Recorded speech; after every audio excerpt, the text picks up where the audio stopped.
Baik, selamat sore. Selamat malam. Malam, Pak. Belum, Pak. Ya, kita mulai lagi kuliah. Ini adalah kuliah pengganti tanggal 28 karena sekali lagi saya ke Penang berobat. Jadi dengan kuliah pengganti hari ini, 7 kali kuliah sudah cukup. Oke. Pada kuliah yang lalu kita telah, jangan lupa mengisi absensi di chat-nya. Pada kuliah yang lalu kita telah mempelajari tentang peluang, salah satu di antara adalah peluang kontinu, sebaran peluang kontinu. Ini juga disebut sebagai sebaran normal. Kita sudah pelajari apa yang dimaksud dengan sebaran normal. Dia bisa berbentuk genta atau lonceng. Dan ini adalah kurva peluang. Kalau kalian lihat di buku gambar 71, itu adalah kurva normal. Coba lihat gambar 71, itu adalah kurva normal.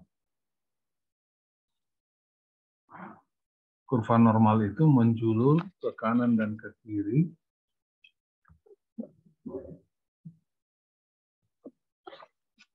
tak terbatas.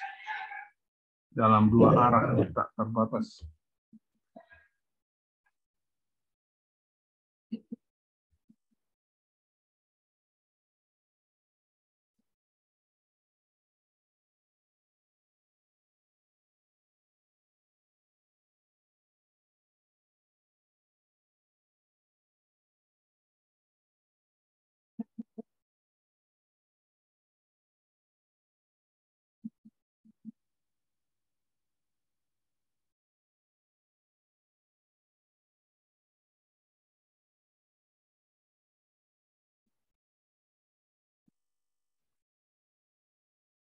Jadi halaman 180 kurva normal itu. Kurva gambar 771. Kurva normal. Anda bisa melihat mendatar ada sebaran angka-angka X. X ya. Kemudian Anda lihat ada garis putus-putus di tengah menunjukkan bahwa itu adalah nilai tengahnya. Dan kita sudah pelajari bahwa pada kurva normal, ya kurva normal berbentuk genta, nilai tengahnya itu sama dengan mediannya, berimpit dengan mediannya. Yang kedua Anda lihat bahwa dia mengarah ke dua arah, kiri dan kanan. Sebarannya ke kiri dan kanan tanpa terbatas. Tapi lihat bahwa garis itu tidak pernah menyentuh garis datar. Garis kurva itu, baik yang di kiri, di ujung kiri maupun ujung kanan, tidak pernah menyentuh, tidak pernah berpotongan dengan garis mendatar itu. Tidak pernah.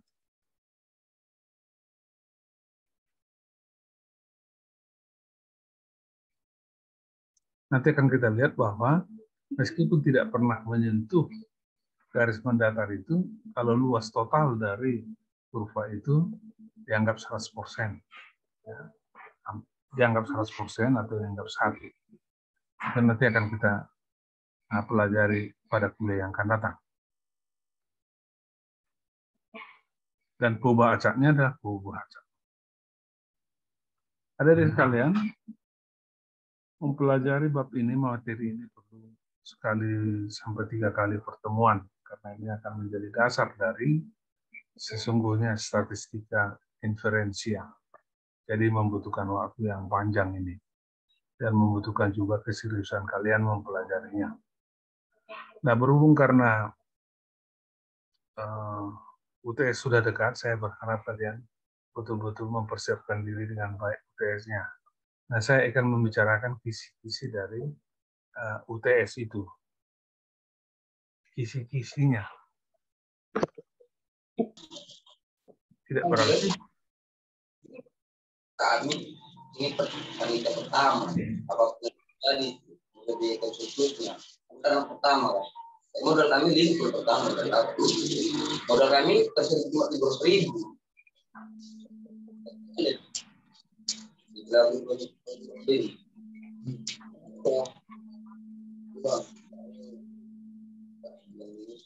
itu namanya sukses.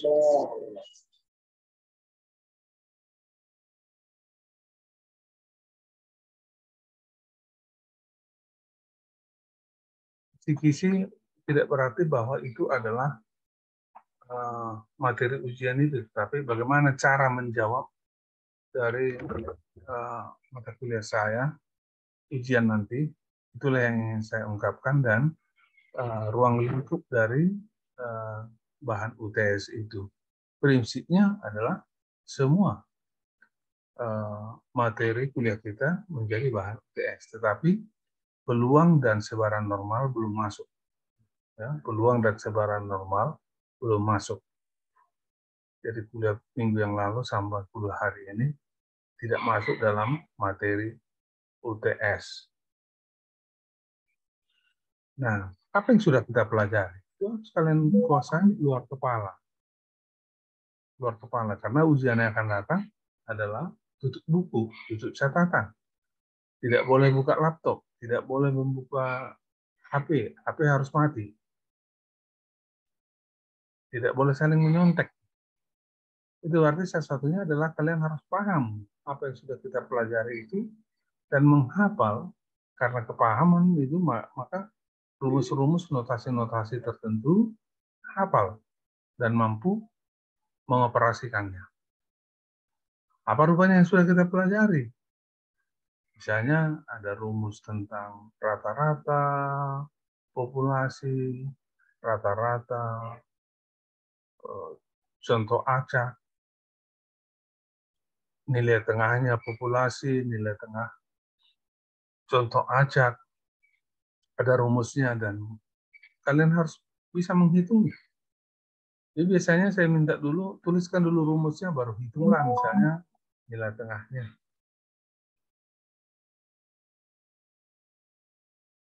Jadi tuliskan dulu rumusnya, baru hitung kalau saya minta menghitung. Dan itu rumus untuk nilai tengah populasi, ya, simbol-simbolnya berbeda dengan simbol dari nilai tengah untuk contoh acak. Nah, baru kemudian kalian bisa mengoperasikan, menghitungnya. Kita juga sudah tahu bahwa ada ragam. Rumusnya kalian sudah harus hafal itu, ragam contoh dan ragam dari populasi, rumusnya, simbolnya berbeda.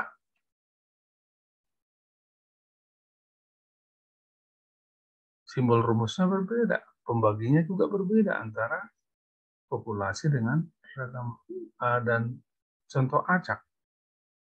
Jadi kalian harus bisa menuliskannya dan mengoperasikannya.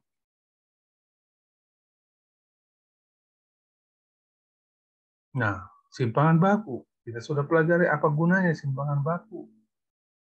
Bagaimana simbolnya dan bagaimana memperolehnya. Simpangan baku ada untuk populasi, ada juga untuk contoh acak. Simbol-simbolnya berbeda.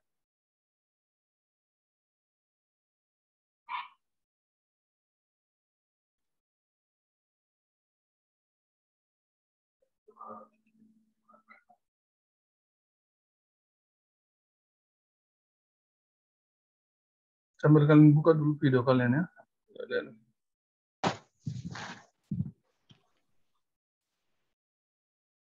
Kemudian ada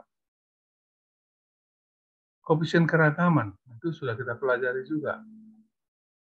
Koefisien keragaman untuk populasi, simbolnya begini, rumusnya begini, untuk contoh acak begini, simbolnya begini, dan bagaimana menghitungnya, sudah pernah kita lakukan pada kuliah yang lalu.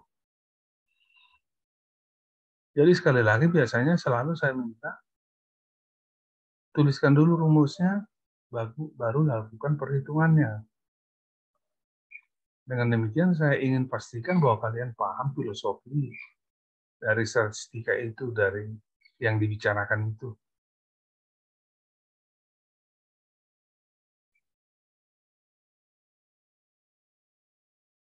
Pada kuliah terakhir kemarin juga kita mempelajari apa disebut dengan sebaran jet.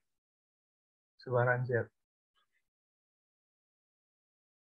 Ingat tahu itu kaci Korea? Kaci Korea?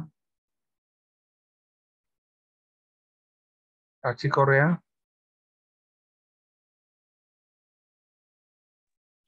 Ya, Pak. Ingat tahu sebaran jet?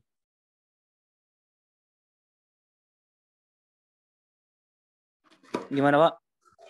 Ingat tahu sebaran jet?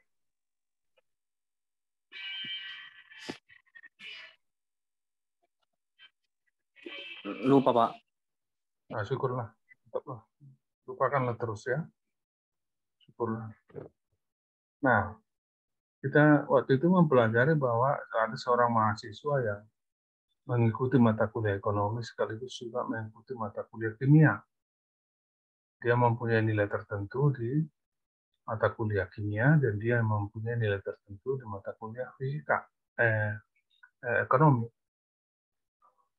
Lalu ditanya di mana dia mempunyai penampilan yang lebih baik, apakah di mata kuliah kimia atau di mata kuliah fisika, ekonomi.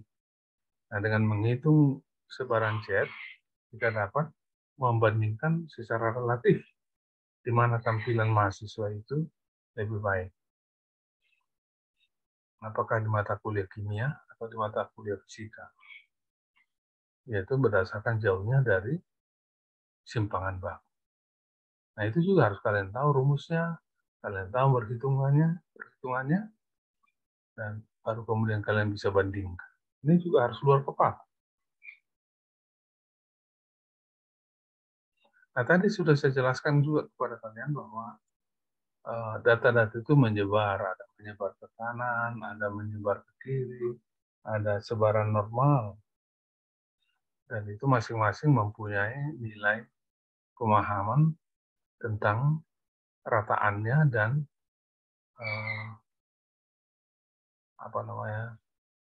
mediannya. Kalau sebaran normal dia mediannya identik berimpit dengan nilai tengahnya. Kalau sebaran ke kanan, bagaimana median dengan nilai tengahnya? Kalau sebaran ke kiri, bagaimana median dan nilai tengahnya? Kemudian kalian harus bisa juga menggambarkannya. Nah, kalau kalian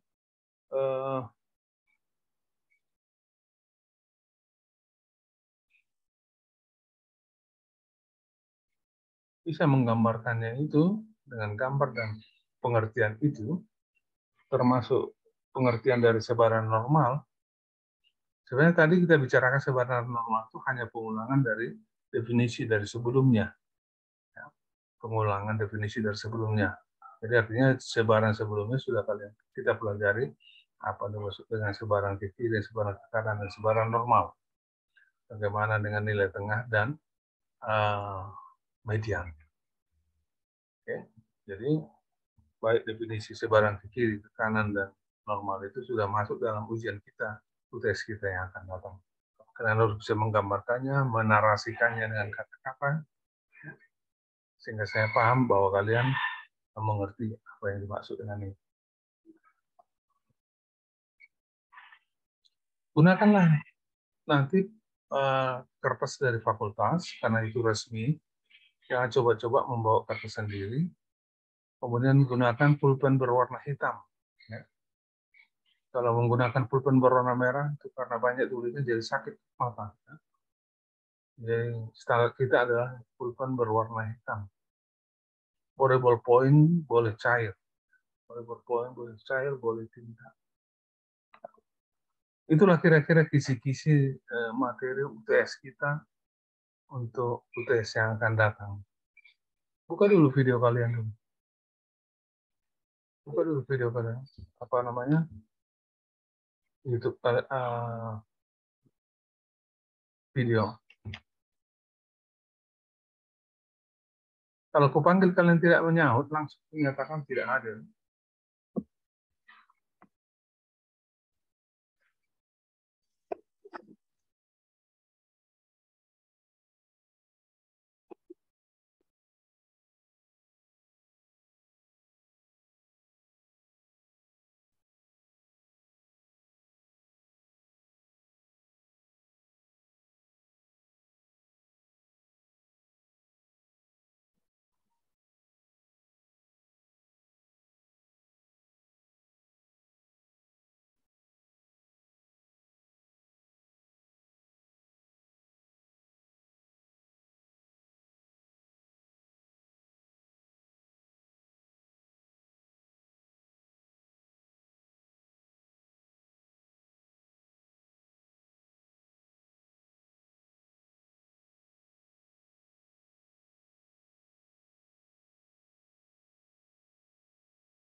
Sadar tua atau huruf?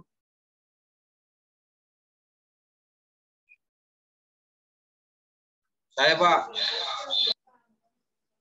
Oke. Dini Daniela. Hadir, Pak. Buat NPM-mu di namamu itu sehingga mudah saya cek Dini. Di profilmu itu Dini Daniela NPM berapa, 21 berapa segala macam. Iya, Pak. Natalitna Barus. Saya, Pak. Rani Roveni Tambun. Hadir, Pak. Mana ke mana?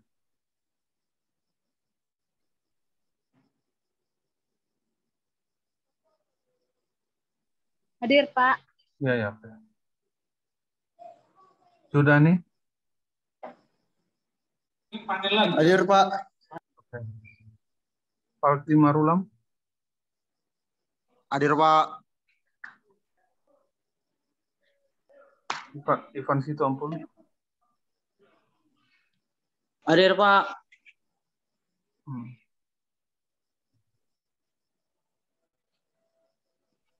Alex Manurung. Hadir, Pak.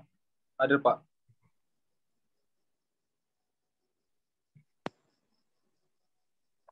Oke. Baik, itulah apa namanya visi-visi ujian kita. Tentu soalnya saya tidak ungkapkan. Izin, Pak. Ya. Victor Marbun, Pak. Ya, kenapa? Belum disebut tadi, Pak. Enggak semua aku panggil. Oh, iya, Pak. Hanya aku lihat enggak hidup. YouTube-nya aku panggil. Kadang yang hidup YouTube-nya apa namanya? Videonya juga aku panggil. Tapi tidak semua aku panggil, aku acak aja. Iya, Pak. Jadi itulah kira-kira. Jadi sebenarnya kalau kalian bertanya ke saya, apa yang saya katakan kisi-kisi tadi semua sudah kita pelajari. hanya penekanan bahwa beginilah cara menjawabnya. Kalian harus tahu rumusnya, kalian harus tahu menghitungnya, dan kalian harus hafal luar kepala, dan hafalan itu tentu datang dari pemahaman. Bukan hafalan menjadi pemahaman, tapi dari pemahaman menjadi terhafal jadi otak itu. Kita sudah tahu ada menjulur ke kanan ke kiri, ada rumus-rumus ragam dan segala macam jumlah, sebaran Z, juga semua sudah kita hitung, dan semua itu berdasarkan pemahaman saya jelaskan, baru kemudian kalian ingat rumus-rumusnya. Jadi jangan menjadi alergi menghafal.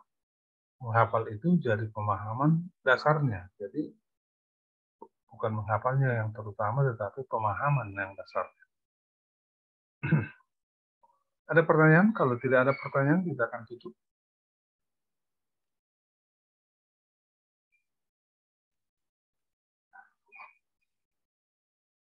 Hetik. Hetik apa? Gimana membaca nama hetik? Ya, Pak. Membaca namamu gimana? Hetik. Iya, Pak. Bahasa apa itu?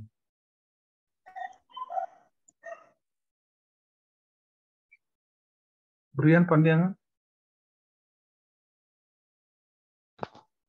Hadir Pak, saya Pak.